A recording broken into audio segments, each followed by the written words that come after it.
प्यारे विद्यार्थियों, एक बार फिर आप सभी का भूगोल की इस ऑनलाइन कक्षा में स्वागत है। पिछले वीडियो में हमने विश्व के जनसंख्या संसाधन प्रदेशों की चर्चा की थी और साथ ही विकसित और विकासशील राष्ट्रों में जो जनसंख्या से संबंधित समस्याएं हैं उनकी चर्चा की थी और ये देखा था कि विकासशील राष्ट्रों में जनसंख्या से संबंधित अलग तरह की समस्याएं होती हैं और विकसित राष्ट्रों में अलग तरह की समस्याएं होती हैं। आज के इस टॉपिक में हम जनसंख्या वृद्धि से संबंधित जो एक संक्रमण सिद्धांत है, जननांकीय संक्रमण सिद्धांत, इसकी चर्चा करेंगे। तो हमने देखा था कि जनसंख्या वृद्धि का जो इतिहास है उसमें काफ़ी तरह के जो हैं परिवर्तन देखने को मिले थे। अर्थात कृषि क्रांति से पहले जनसंख्या बहुत कम थी और कृषि के बाद में जनसंख्या में वृद्धि होने लगी। फिर औद्योगिक उत्पादन होना, मतलब अर्थात औद्योगिक क्रांति के बाद में और भी तेज़ी से जनसंख्या में वृद्धि होने लगी। तो जनसंख्या वृद्धि का जो इतिहास रहा है ये परिवर्तनशील रहा है। जिस तरह मानव ने अपना आर्थिक विकास किया, अर्थात पहले का जो आदिम मानव था या जो प्रारंभिक समाज था जिसमें वो आर्थिक विकास बहुत कम था, तकनीकी विकास बहुत कम था, वो सीधे प्रकृति से जुड़े हुए थे। तो जैसे जैसे आर्थिक विकास हुआ वैसे वैसे ही जनसंख्या वृद्धि में भी परिवर्तन देखने को मिला है। तो ये जो जननांकीय संक्रमण सिद्धांत है, इससे हमें यह समझने को मिलता है कि मानव की जो आर्थिक क्रियाएं हैं उनमें परिवर्तन होने से, अर्थात आर्थिक जो विकास हुआ है मानव का, उसके साथ साथ ही जनसंख्या वृद्धि में भी परिवर्तन देखने को मिला है। इसे ही जननांकीय संक्रमण सिद्धांत कहते हैं।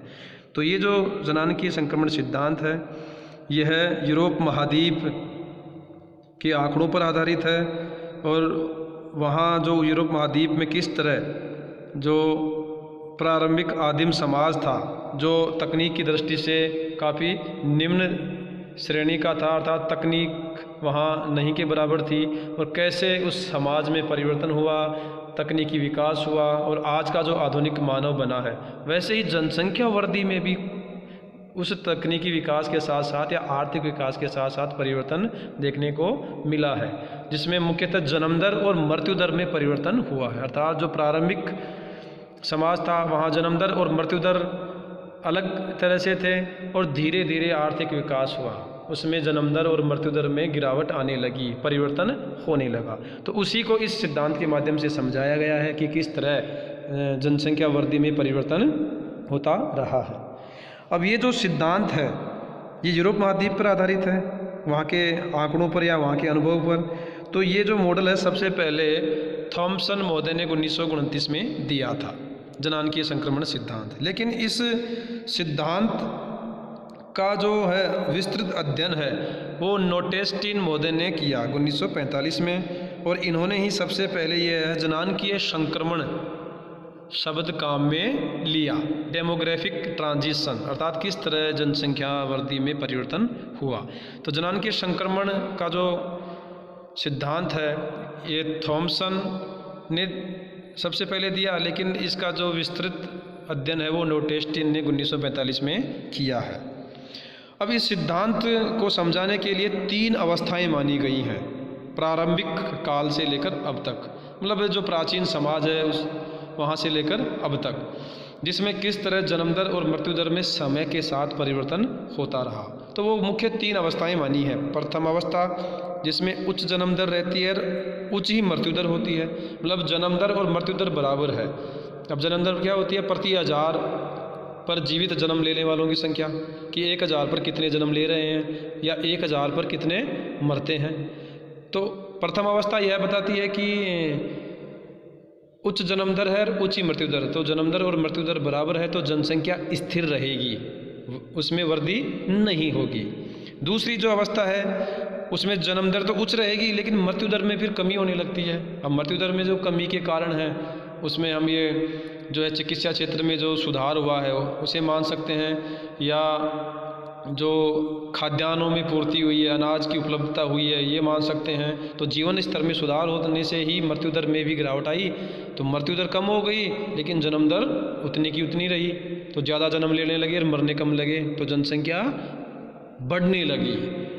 तो इस अवस्था में जनसंख्या में विस्फोट होता है, अर्थात जनसंख्या तेज़ी से बढ़ेगी क्योंकि मृत्यु दर तो कम हो जाएगी।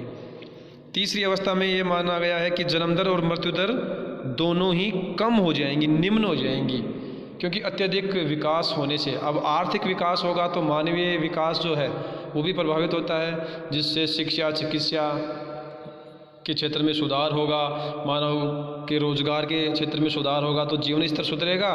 तो जीवन स्तर सुधरेगा तो जन्म दर जो है वो भी कम होने लगेगी। तो इसमें जनसंख्या कम होने लगती है। तो ऐसे ये तीन सिद्धांत तीन जो हैं अवस्थाएं इन विद्वानों ने मानी हैं। कुछ और जो अन्य विद्वान हैं उन्होंने 4 भी मानी हैं, किन्हीं ने 5 अवस्थाएं भी मानी हैं, लेकिन मूलतः जो है ये 3 अवस्थाएं होती हैं इस सिद्धांत से संबंधित। अब देखिए एक चार्ट या डायग्राम के माध्यम से हम इस सिद्धांत को समझते हैं। तो यहाँ जो है इस पे तो है जन्म दर और मृत्यु दर प्रति 1000 पे दर्शा रखा है। यहाँ देखिए 10, 20, 30, 40 अर्थात ये जन्म दर और मृत्यु दर के आंकड़े हैं। ये जो नीचे वाली रेखा है ये समय को दर्शाती है। तो हम इसमें देखेंगे कि किस तरह समय के साथ साथ जन्म दर में और मृत्यु दर में परिवर्तन होता रहता है।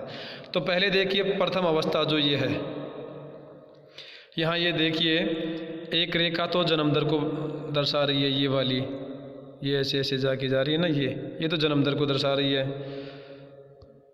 और जो दूसरी रेखा है जो डैश डैश में है ये मृत्यु दर को दर्शा रही है।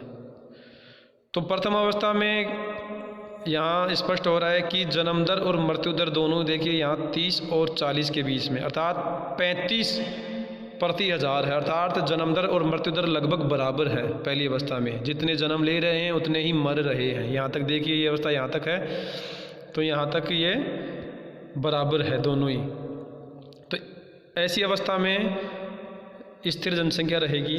तो ऐसी अवस्था आज भी विश्व के अति पिछड़े हुए राष्ट्रों में देखने को मिलती है, जिसमें अफ्रीकी महाद्वीप के जो पिछड़े हुए देश हैं वो इसमें आते हैं। एशिया महाद्वीप में भी ऐसे कुछ देश हैं जहां आर्थिक विकास बहुत कम हुआ है।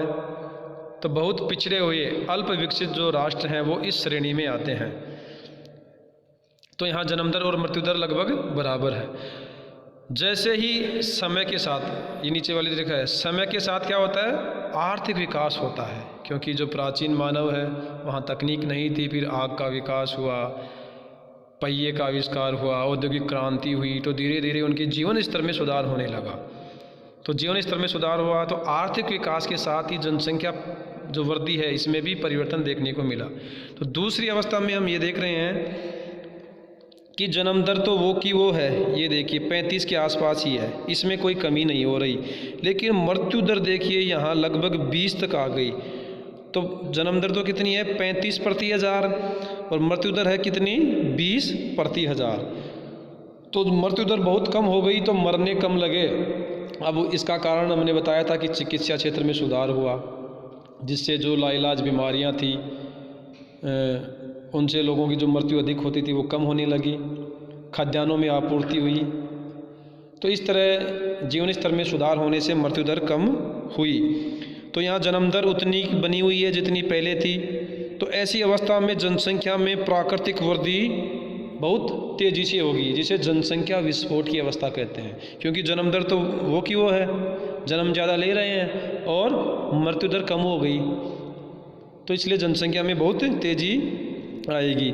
ऐसी श्रेणी में जो है वो अधिक जनसंख्या वाले राष्ट्र हैं जिन्हें विकासशील राष्ट्र कहते हैं, जिसमें भारत, चीन और दक्षिण एशिया के जो कुछ देश हैं ये शामिल हैं। तो भारत आज भी इस अवस्था में है। हालांकि भारत की जो ये है वो दूसरी अवस्था से ही भारत तीसरी अवस्था की ओर प्रयासरत है, अर्थात भारत इस अवस्था के अंतिम पड़ाव में है। लेकिन फ़िलहाल भी भारत में जन्म दर है वो अधिक है मृत्यु दर की तुलना में, इसलिए जनसंख्या वृद्धि देखने को मिलती है। तो दूसरी अवस्था कौन सी कहलाएगी? जनसंख्या वृद्धि की या विस्फोट की अवस्था। अब तीसरी जो अवस्था है वो देखिए, तो यहाँ मृत्यु दर में तो गिरावट और भी कम हो गई, 20 से भी कम, 15/1000 के आसपास। लेकिन इसमें क्या परिवर्तन हो रहा है? जन्म दर भी तेज़ी से कम हो गई, लगभग इसके बराबर आ गई।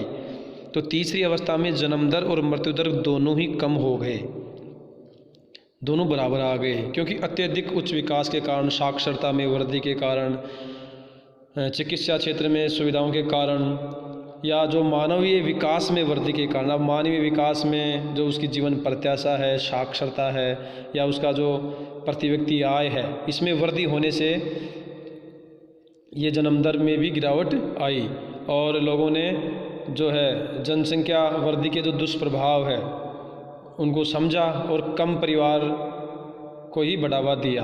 तो लोगों ने जो है बच्चों की संख्या कम रखना शुरू की और धीरे धीरे ये जनसंख्या कम होने लगी, मतलब जन्म दर भी कम हो रही है। तो ये तीसरी अवस्था है जिसमें अति विकसित जो राष्ट्र हैं, यूरोपीय जो देश हैं, या संयुक्त राज्य अमेरिका के जो देश हैं, कनाडा, संयुक्त राज्य अमेरिका है, ऑस्ट्रेलिया, न्यूजीलैंड है, जर्मनी, फ्रांस है, ये इसमें आते हैं। तो इस तरह जननांकीय संक्रमण सिद्धांत से हमें दो चीज़ें समझने को मिल रही हैं। पहली तो कि समय के साथ आर्थिक विकास हुआ, तकनीकी जो है उस क्षेत्र में वृद्धि हुई। आर्थिक विकास के साथ साथ ही क्या हुआ, जैसे जैसे आर्थिक विकास हुआ वैसे वैसे जन्म दर और मृत्यु दर में भी कमी आई और जनसंख्या परिवर्तन देखने को मिला। तो जो प्रारंभिक समय था वहाँ जनसंख्या वृद्धि दर और मृत्यु दर बराबर थे, फिर बीच की अवस्थाओं में मृत्यु दर में कमी आती है तो विस्फोट होता है, और अंत में जब काफ़ी सुधार होता है तो जनसंख्या और भी कम होती है। तो इस तरह जननांकीय संक्रमण सिद्धांत के द्वारा हम किसी भी राष्ट्र या क्षेत्र की जो है जनसंख्या वृद्धि दर अर्थात मृत्यु दर और जन्म दर के साथ ही वहाँ के आर्थिक विकास का भी आकलन कर सकते हैं। अंत में आप सभी विद्यार्थियों से यह अनुरोध है कि अपने कॉलेज का जो YouTube चैनल बना हुआ है इसे अधिक से अधिक सब्सक्राइब करें, और जो भी आपके विषय से संबंधित व्याख्यान डाले जाते हैं YouTube चैनल पे उन्हें देखें। धन्यवाद।